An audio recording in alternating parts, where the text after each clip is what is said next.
The morning of August 15th, 1986, the Marchetti family packed their small fishing boat with enough supplies for what should have been a perfect weekend on Lake Crescent.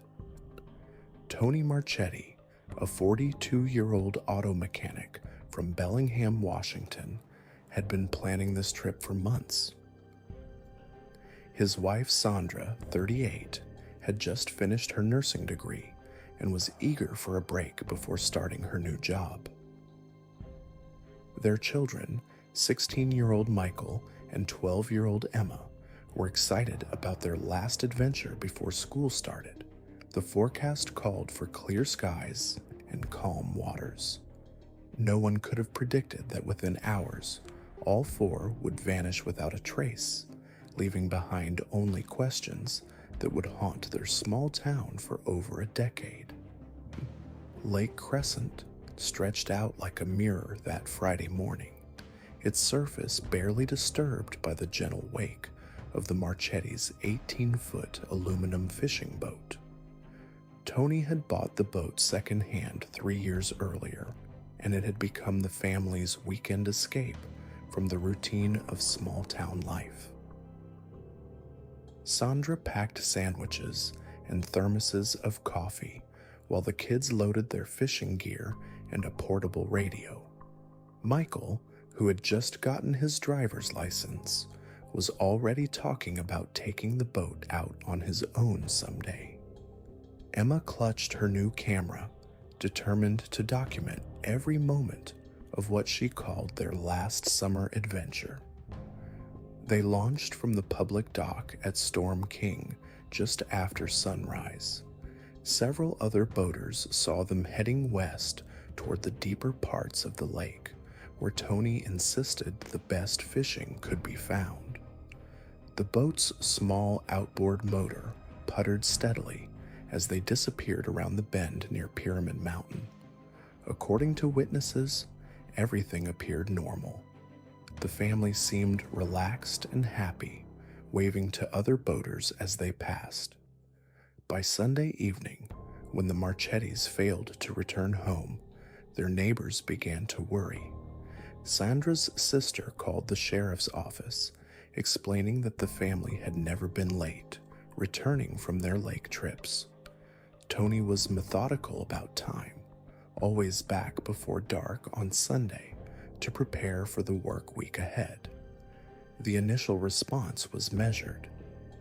Deputies suggested the family might have decided to extend their trip or encountered minor mechanical trouble. But as Monday morning arrived with no word from the Marchettis, the concern escalated into full-scale alarm.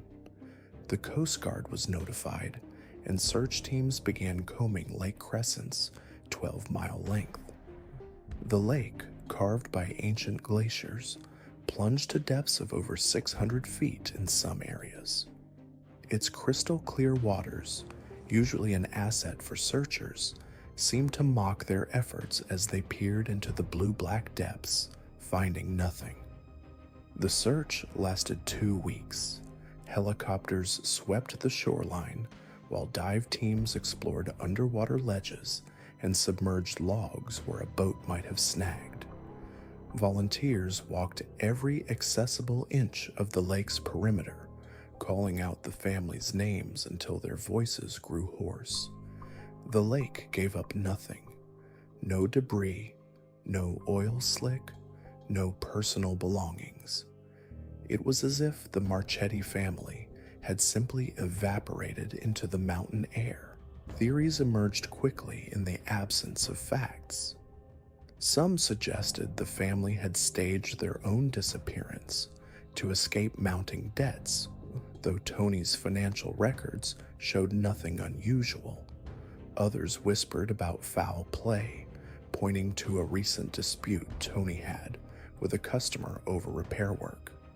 The most persistent theory involved the lake itself. Local Native American tribes had long considered certain areas of Lake Crescent to be dangerous, speaking of spirits that pulled the unwary into the depths. As months turned to years, The Marchetti disappearance became Bellingham's most enduring mystery. Their house stood empty, maintained by Sandra's sister, who refused to give up hope. The boat launch, where they had last been seen, became an unofficial memorial with flowers and photos left by visitors who remembered the family. Michael's classmates graduated and moved away, but his empty desk remained a stark reminder of the unsolved puzzle. The case file grew thick with false leads and reported sightings.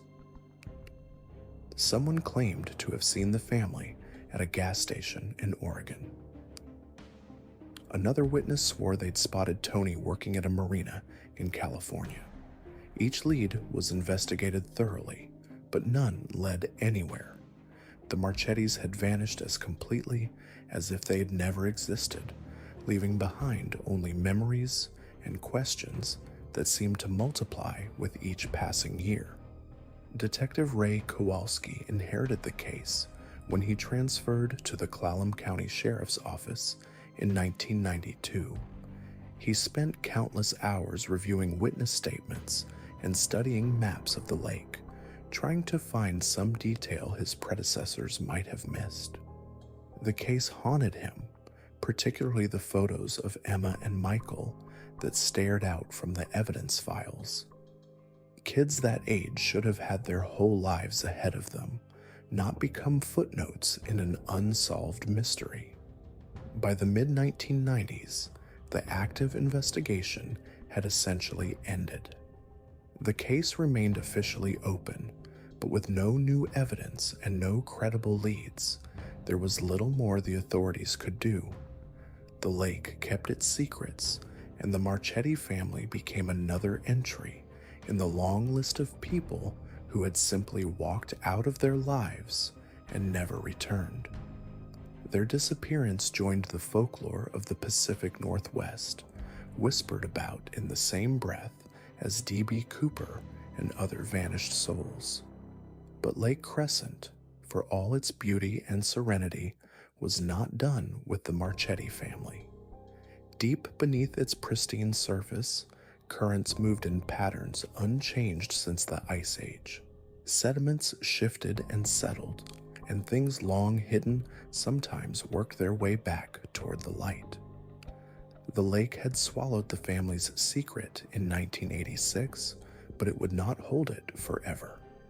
In the spring of 1997, unusual weather patterns brought record rainfall to the Olympic Peninsula. Rivers swelled beyond their banks, and Lake Crescent rose to levels not seen in decades.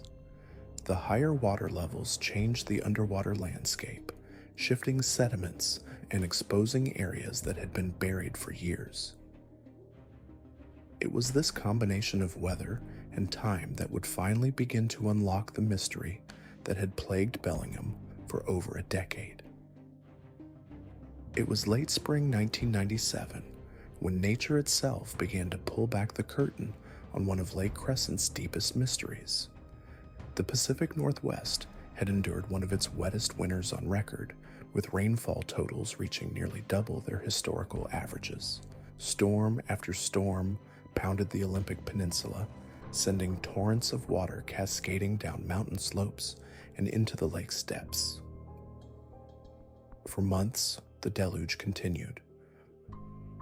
Rivers swelled beyond their banks, and Lake Crescent rose higher than anyone in the area could remember.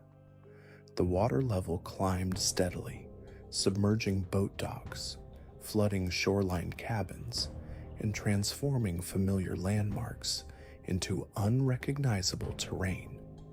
What locals didn't realize was that this extraordinary rise was doing something else entirely. It was shifting the underwater landscape itself. Beneath the surface, currents that had flowed in predictable patterns for decades suddenly changed direction. Sediment that had settled peacefully on the lake floor for years began to move.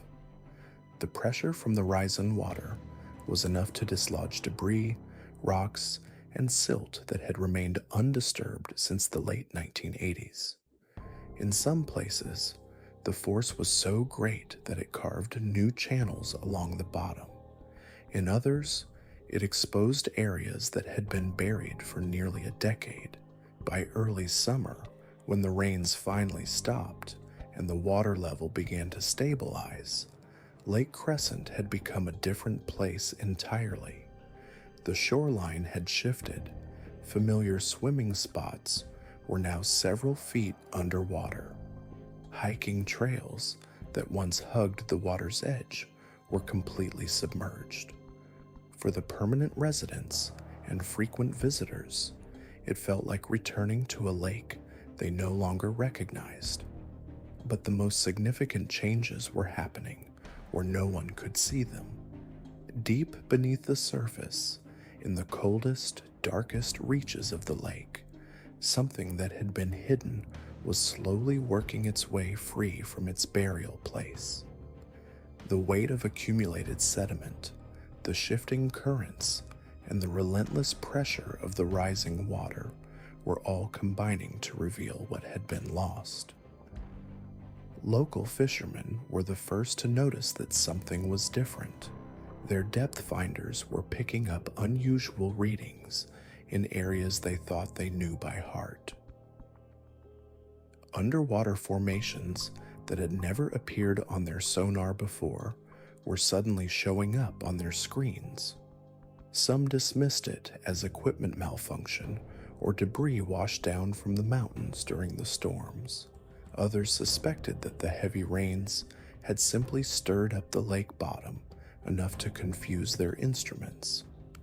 The commercial fishing operations that worked the deeper parts of the lake began reporting similar anomalies. Their nets were snagging on objects that shouldn't have been there.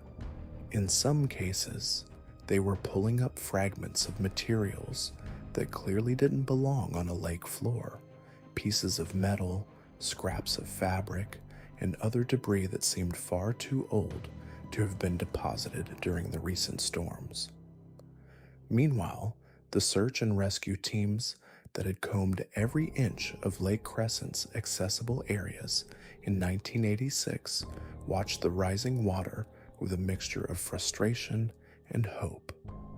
They knew that if the Marchetti family's boat was somewhere in the lake, the dramatic changes in water level and underwater terrain might finally reveal its location. Some volunteers quietly began planning new search efforts once the water receded to more manageable levels. The Washington State Department of Fish and Wildlife was also taking notice. Their biologists had been monitoring the lake's ecosystem closely during the unprecedented weather events, and they were documenting changes that went far beyond simple water level fluctuations. The entire underwater environment was being restructured. Areas that had been deep were now shallow. Places that had been accessible were now buried under additional sediment washed down from the mountains. As summer progressed and the immediate crisis of flooding began to subside, a new kind of anticipation settled over the Lake Crescent community. The dramatic reshaping of their familiar landscape had created possibilities that hadn't existed before. For the first time since the Marchetti family disappeared, there was a sense that the lake itself might be ready to give up its secrets. The amateur investigators who had never stopped thinking about the case began to take renewed interest. They studied new topographic surveys of the lake floor, comparing them to older maps to identify areas where the most significant changes had occurred. They plotted coordinates and marked locations where debris had been spotted or where fishing equipment had encountered unexpected obstacles.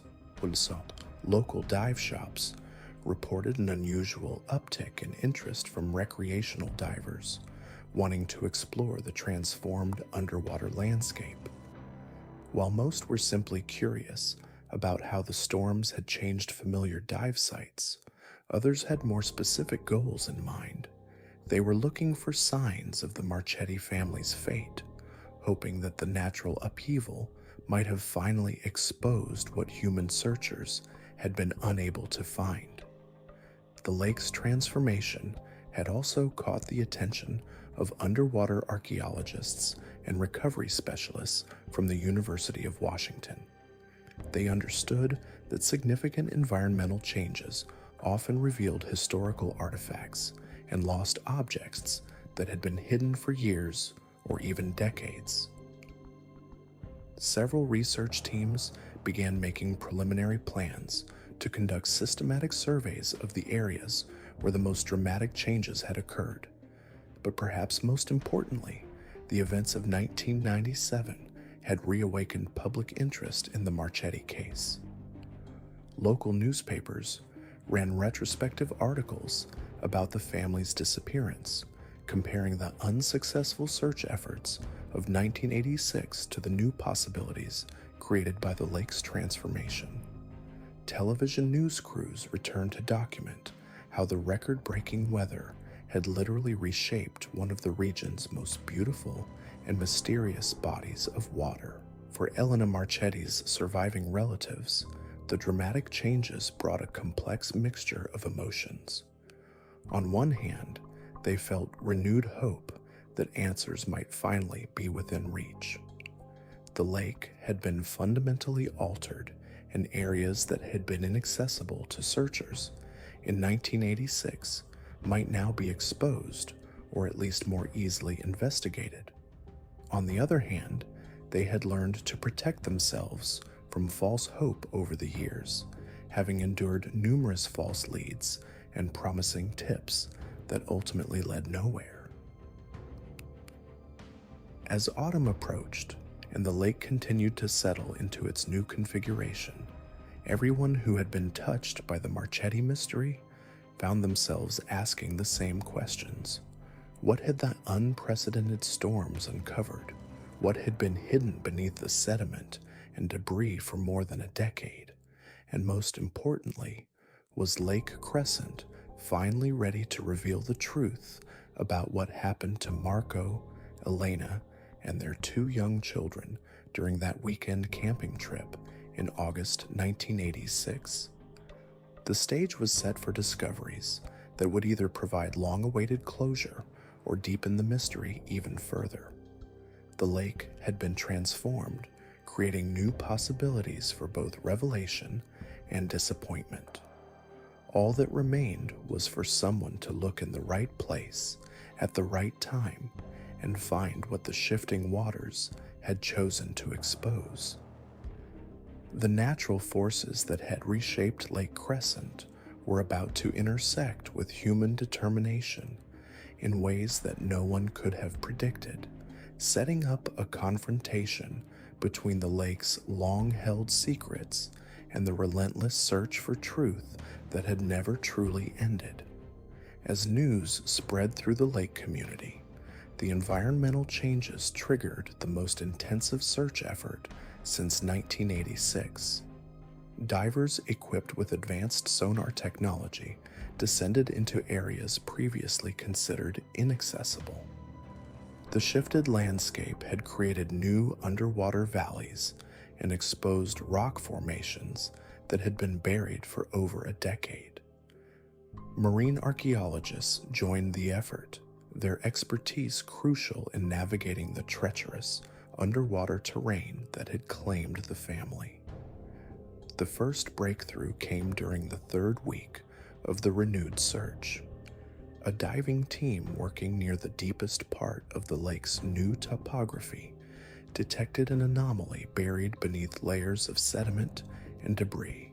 The sonar readings showed a large metallic object, roughly the size of a small boat, embedded in what appeared to be a natural underwater cave system that had been sealed until the recent environmental upheaval. Recovery efforts began immediately. The object was located nearly 60 feet below the surface, far deeper than any previous search had ventured. The sediment surrounding it told a story of gradual burial over many years, suggesting it had been hidden since shortly after the family's disappearance. As divers carefully excavated around the object, the outline of a cabin cruiser began to emerge from its muddy tomb. The boat's registration numbers, though faded and partially obscured by aquatic growth, were still visible enough to confirm what everyone had suspected. This was the Marchetti family's vessel, finally discovered after 11 years beneath the lake's murky depths. But the circumstances of its burial raised more questions than answers. The boat wasn't simply resting on the lake bottom, as one might expect from an accident. Instead, it appeared to have been deliberately concealed within a natural cave formation. Inside the partially preserved cabin, investigators made discoveries that would reshape the entire understanding of the family's fate. Personal belongings remained scattered throughout the interior, suggesting the family had been aboard when whatever happened occurred. A waterlogged wallet containing Michael Marchetti's identification was found wedged beneath a seat cushion.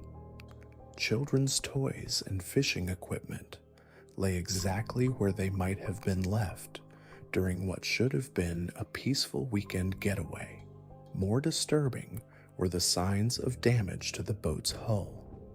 Deep gouges along the starboard side indicated a violent collision, but not with underwater rocks or natural obstacles.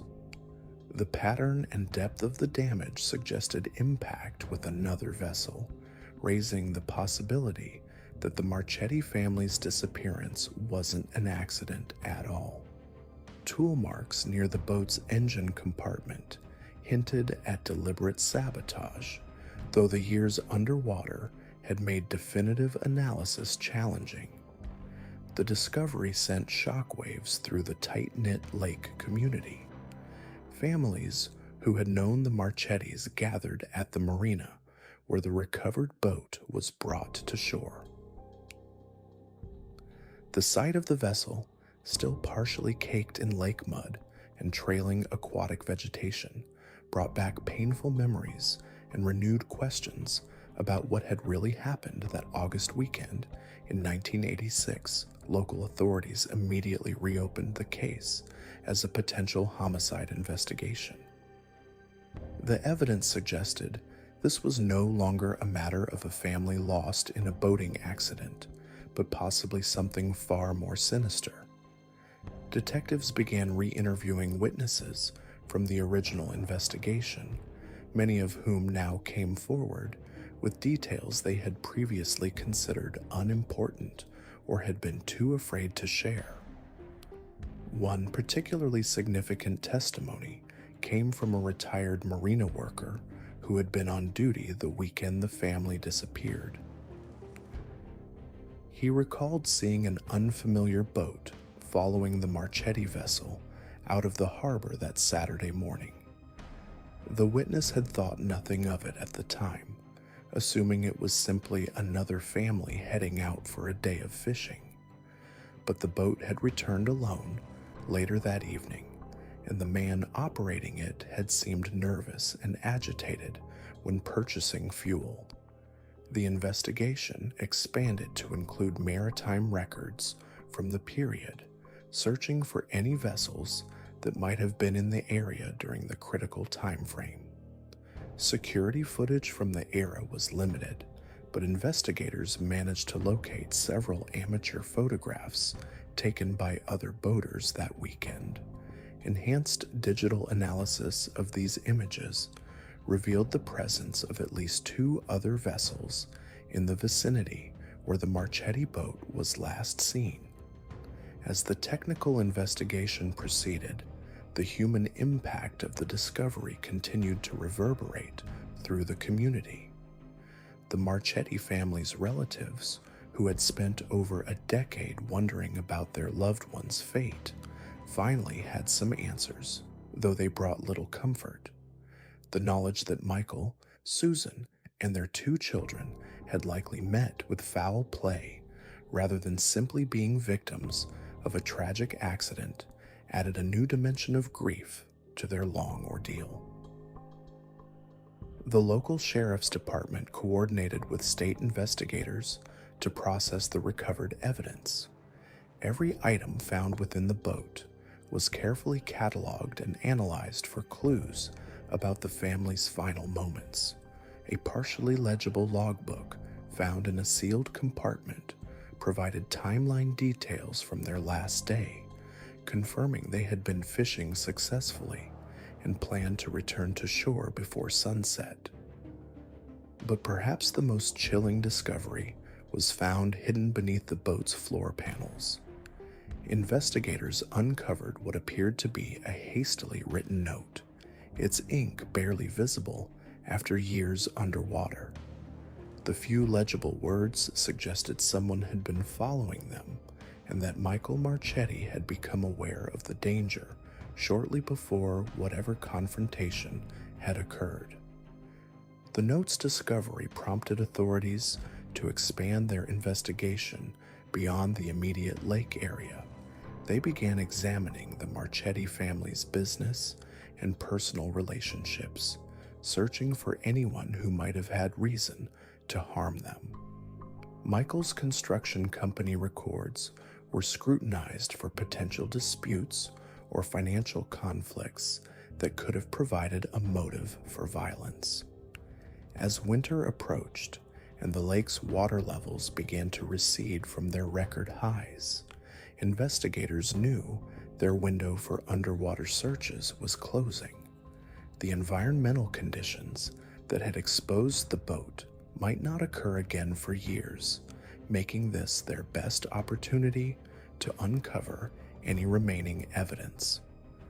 Additional dive teams were brought in to search the surrounding area for any other items that might have been scattered during the incident. The case had transformed from a decades-old missing persons mystery into an active homicide investigation, bringing new hope for justice, while simultaneously opening old wounds for those who had known and loved the Marchetti family. The lake that had kept their secrets for 11 years was finally beginning to reveal the truth. Though the complete story remained hidden beneath the surface, the investigation into the Marchetti family's disappearance had reached a critical juncture. Detective Rodriguez sat in her office, staring at the evidence board that now resembled a complex web of connections spanning decades. The discovery of the damaged boat in that underwater cave had been just the beginning. What they had uncovered since then painted a picture far more sinister than anyone in the community had imagined.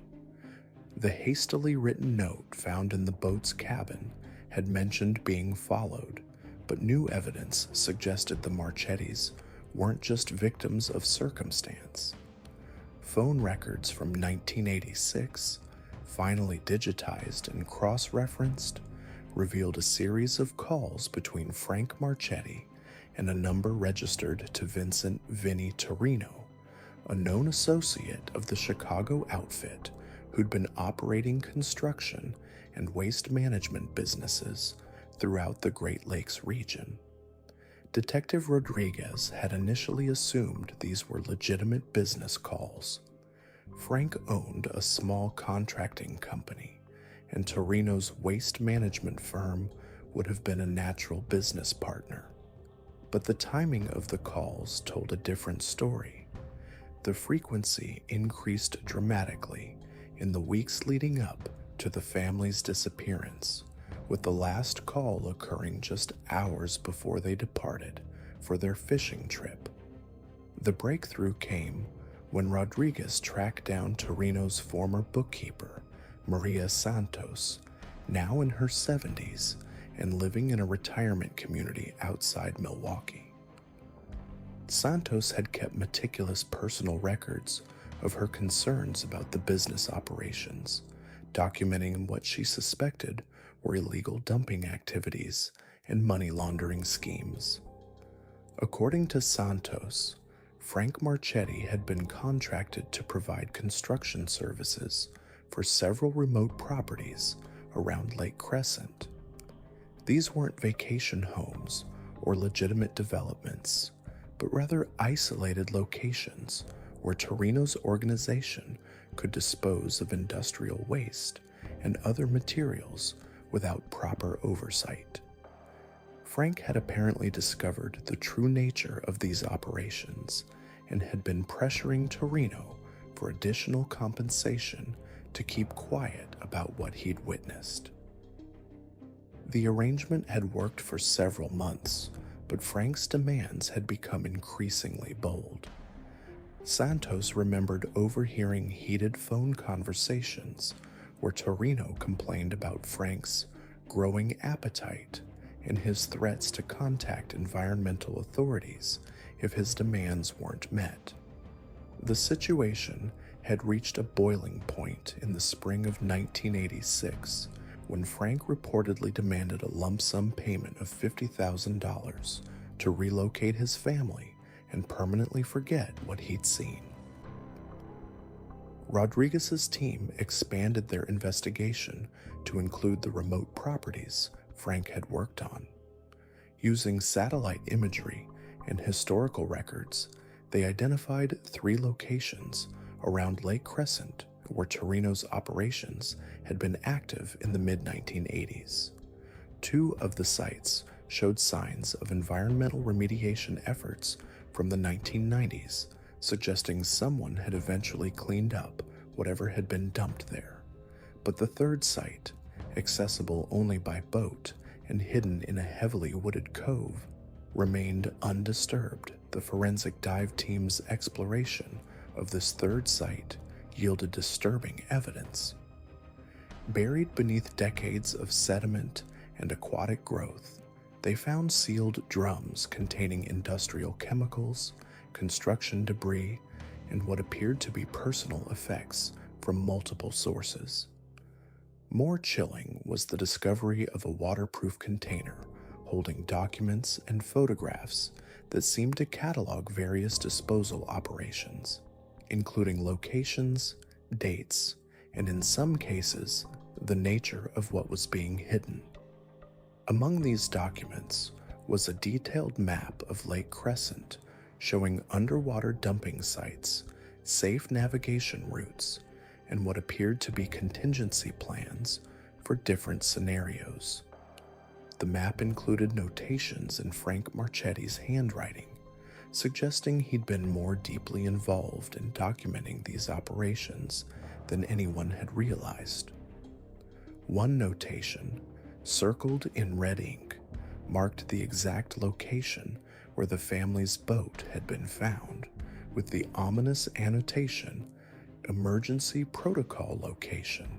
The investigation team realized that Frank hadn't just stumbled upon illegal dumping activities. He'd been systematically documenting them, possibly as insurance against Torino's organization, or perhaps as evidence he planned to turn over to authorities. The family's fishing trip to Lake Crescent hadn't been a vacation at all, but rather Frank's attempt to retrieve this evidence from its underwater hiding place. Phone records from the day of their disappearance showed that Frank had made several calls to numbers associated with environmental protection agencies and the FBI's Organized Crime Task Force. The timing suggested he'd planned to turn over his evidence that very weekend, using the family fishing trip as cover for one final visit to collect the most damaging materials. Rodriguez's theory was that Torino's organization had become aware of Frank's plans and had moved to intercept the family before they could reach authorities. The damage to the boat suggested it hadn't been a simple confrontation, but rather a violent encounter that had left the vessel disabled and sinking in the remote cave where it was eventually discovered. The investigation into Torino himself revealed that he'd disappeared from the Chicago area in late 1986, around the same time as the Marchetti family. His business operations had been quietly dissolved, with assets transferred to shell companies and associates. For years, law enforcement had assumed he'd either been killed by rivals or had successfully fled to avoid prosecution for his various illegal enterprises.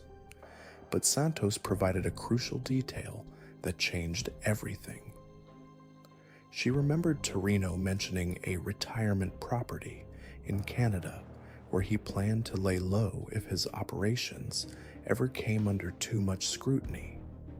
Using her description and financial records from the time, investigators were able to identify a remote property in northern Ontario, purchased through a series of shell companies linked to Torino's organization. Canadian authorities agreed to assist with surveillance of the property, which appeared to be occupied despite being officially abandoned for decades. Satellite imagery showed recent activity, including what appeared to be a well-maintained access road and signs of regular habitation. More intriguingly, the property included a large outbuilding that could easily house boats or other vehicles. The decision was made to coordinate a joint operation between U.S. and Canadian law enforcement to investigate the property. The team included specialists in organized crime, environmental crimes, and missing persons cases. They were prepared for the possibility that they might finally locate Vincent Torino, now in his 80s, but potentially still alive and hiding from his past. As the investigation team prepared for what could be the final phase of the Marchetti case, Rodriguez couldn't shake the feeling that they were about to uncover something much larger than a single family's disappearance. The evidence suggested a systematic criminal operation that had likely affected multiple families and communities around the Great Lakes region. The environmental impact alone was staggering. If Frank's documentation was accurate, Torino's organization had been illegally dumping industrial waste, construction debris, and potentially hazardous materials in pristine lake environments for years. The long-term ecological damage could affect wildlife, water quality, and public health for generations. But beyond the environmental crimes, there was the human cost. The Marchetti family had paid the ultimate price for Frank's attempt to do the right thing. Their disappearance had devastated a community and left questions that had haunted investigators for decades. Now finally, those questions might have answers. The joint operation was scheduled to commence at dawn. Rodriguez packed her files, evidence photographs, and Frank's recovered documentation, knowing that this evidence might be crucial if they encountered Torino or his associates. She'd also prepared detailed briefings for the Canadian authorities, ensuring they understood the full scope of what they might be walking into. As she prepared to leave for Ontario, Rodriguez received a call from Maria Santos. The elderly woman had remembered something else, a detail that had seemed insignificant at the time, but now took on new meaning. She recalled Torino receiving a phone call on the Monday following the Marchetti family's disappearance. She'd answered the phone, and the caller had asked to speak with Vinny about the lake situation. When she'd transferred the call, she'd overheard Torino saying something about loose ends being tied up and the problem being permanently solved. At the time, she'd assumed it was related to one of his legitimate business operations. Now she realized she might have overheard confirmation that the Marchetti family had been murdered. This final piece of testimony strengthened the case against Torino and provided additional motivation for the upcoming operation. If he was indeed still alive and hiding in Canada, he would finally face justice for his crimes. The Marchetti family's disappearance, which had begun as a mysterious tragedy, was about to be resolved as a case of calculated murder and environmental terrorism. Rodriguez drove through the night toward the Canadian border, her mind focused on the confrontation that awaited. After 37 years, the truth about what happened to Frank, Linda, Michael, and Sarah Marchetti was finally within reach. The community that had mourned their loss and wondered about their fate would finally have closure. But more than that, the investigation had revealed the existence of a criminal enterprise that had operated with impunity for decades, leaving environmental destruction and human tragedy in its wake. The upcoming operation would not only solve a decades-old missing persons case, but potentially expose a network of crimes that had affected countless victims across the region. As dawn approached and the joint law enforcement team prepared to move on the Ontario property, Detective Rodriguez knew they were about to write the final chapter of one of the most complex and heartbreaking cases of her career. The Marchetti family's story, which had begun with a simple fishing trip that never ended, was about to conclude with justice finally being served.